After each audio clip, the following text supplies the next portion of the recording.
I recently did my Mount Rushmore of pitchers, and you might remember I said for my money, Pedro Martinez might be the greatest pitcher of all time. I cannot have a Mount Rushmore without Pedro. Obviously, for a great pitcher like Pedro, it's really hard to encapsulate his career in just one moment. But if I was going to illustrate the greatness of Pedro Martinez, Exhibit A would be the 1999 All Star Game. Now, before I break this down, please make sure to hit subscribe and join Ninja Nation, the best baseball community on YouTube. For some background, the 1999 All-Star Game wasn't just a regular All-Star Game. First of all of the greatest living players were at that game because MLB unveiled the All-Century team. So Pedro is pitching in front of greats like Bob Feller, Warren Spahn, Steve Carlton, Bob Gibson, Tom Seaver, and Juan Marichal.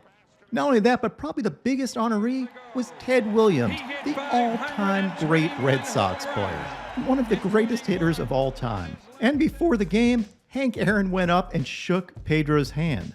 So pitching in front of all of those greats, well, that'll put some pressure on you. And you can either fold or it'll bring out your best. And for Pedro, it really amped him up. He said before the game, he was long tossing as far as he ever did. In fact, he had heard that Hall of Fame third baseman Brooks Robinson said that he thought that Pedro was overdoing it. Adding to all this, the game was delayed and Pedro's start was delayed because of all the fanfare around Ted Williams. Adding to the drama, Pedro was about to face a gauntlet of some of the best hitters the game has ever seen in the middle of the steroid era. Check out the National League lineup. Barry Larkin was leading off, one of the greatest hitting shortstops ever and a Hall of Famer, followed by Larry Walker, another Hall of Famer, who from 1997 to 1999 hit .366, .363, and .379, and led the league in hitting in both 1998 and 1999. Walker was followed by Sammy Sosa, who had hit an amazing 66 home runs in 1998 and ended up with 63 home runs in 1999. And I'm not saying that steroids had anything to do with it, but steroids might have had something to do with it. Sosa was followed by Mark McGwire, who hit 70 home runs in 1998 and hit 65 home runs in 1999. Absolute video game numbers. Hitting fifth was Matt Williams, kind of the weak link, who only had 35 home runs in 1999 with 142 RBIs and finished third in the MVP vote. And Matt Williams was followed by Jeff Bagwell, who had 449 lifetime home runs and was another Hall of Famer who finished second in MVP votes in 1999. So not only was Pedro pitching in front of some of the all-time greats, he was pitching against some of the all-time greats. In fact, Joe Torre's brother-in-law was rattling off the hitters that Pedro was going to have to face, and Torre said, Pedro's going to K them all. And spoiler alert, that wasn't far from the truth, because Pedro was at the height of his powers. He had already won one Cy Young Award, but in 1999, he was ridiculous. He was 23-4 with a 2.07 ERA, a .923 whip, a 13.2 K per 9, and a ridiculous 8.46 strikeouts to walk ratio. He ended up finishing that season with a FIP of an incredible 1.39 and had an amazing 313 Ks in 1999. So if you had to pick any pitcher in baseball history to face this fearsome lineup, it was definitely Pedro. In some more foreshadowing, during the Home Run Derby, Pedro Martinez stole Mark McGwire's bat, which was basically the only way to stop McGwire from hitting shot after shot over the green monster. Oh! Back! It's all the way to Marblehead! And now for the game. Pedro had devised a simple strategy to attack this lineup. Before the game, he talked to his catcher, Pudge Rodriguez, yep, another Hall of Famer, and said he really wanted to establish his fastball, presumably because, like Nuke LaRouche, he wanted to announce his presence with authority. I want to bring the heater to announce my presence with authority. Pedro came out amped up and missed with his first fastball, but then settled in and put on one of the greatest pitching displays in baseball history. Larkin fouled off a couple of heaters, one of them a perfectly placed 98-mile-an-hour fastball just off the plate. And Pedro had Larkin set up for his money pitch, a Bugs Bunny changeup that basically corkscrewed Barry Larkin into the ground, Tasmanian Devil style. Pedro had one of the greatest changeups of all time, and he made one of the greatest hitting shortstops of all time look like he's never seen a changeup before. Next up was Hall of Famer Larry Walker, who was a former teammate of Pedro's.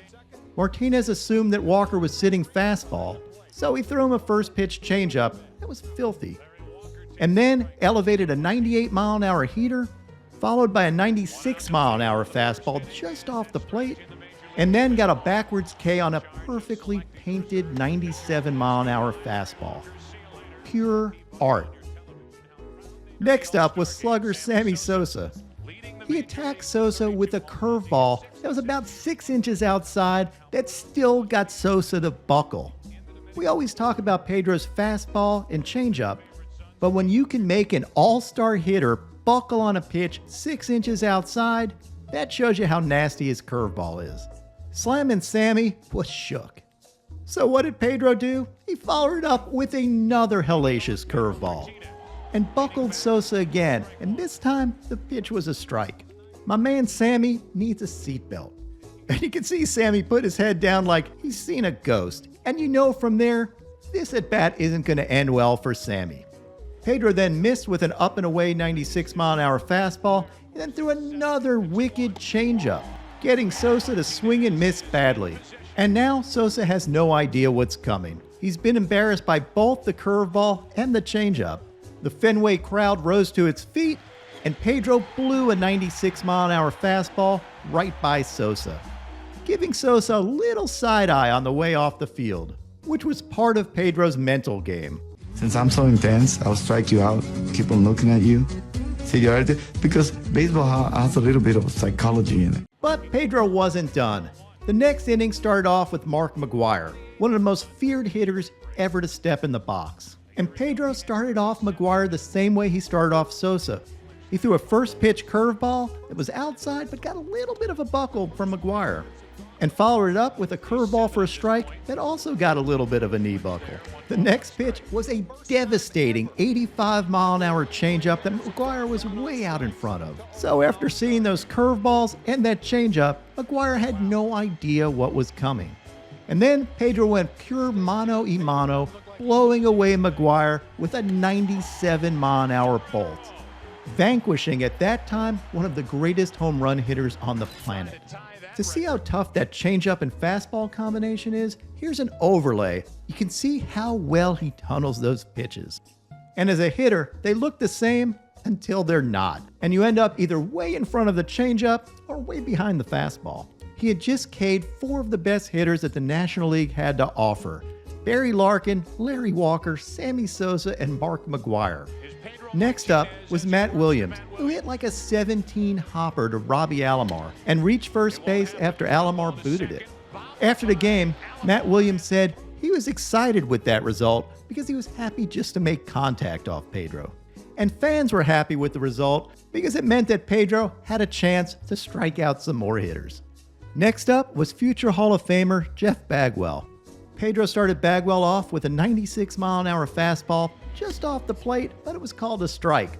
And I gotta think that Bagwell turned to the umpire and said, "Man, Pedro doesn't need that help." Pedro followed that up with a curveball off the plate, and then threw a wicked backdoor changeup, followed up that changed piece with 2 97-mile-an-hour fastballs off the plate, trying to get Bagwell to chase, but also thinking that Matt Williams may be running, and trying to give Pudge a pitch to throw him out on. With the count now at 3-2, Pedro unleashed a sick 83-mile-an-hour changeup, getting the swing and miss from Hall of Famer Jeff Bagwell, and ending up with a strike him out, throw him out, double play. That changeup was sick and wasn't an easy pitch to throw somebody out on, but when you have a Hall of Famer behind the plate, that's what happens. Although I gotta admit, I kinda wish he didn't throw him out, because I would have loved to see Pedro strike out yet another hitter. This All-Star appearance should be shown on a loop in Cooperstown. Perhaps the best pitcher of all time at the height of his powers against some of the greatest hitters ever to walk the earth. It was somewhat reminiscent of when Carl Hubbell K'd 5 Hall of Famers in a row in the 1934 All Star Game. Those Hall of Famers were Babe Ruth, Lou Gehrig, Jimmy Foxx, Al Simmons, and Joe Cronin. After Pedro's outing, the legend Ted Williams gave Pedro a signed All Star Game program and just turned to him and said, "You one hell of a pitcher." And that was pretty much my trophy.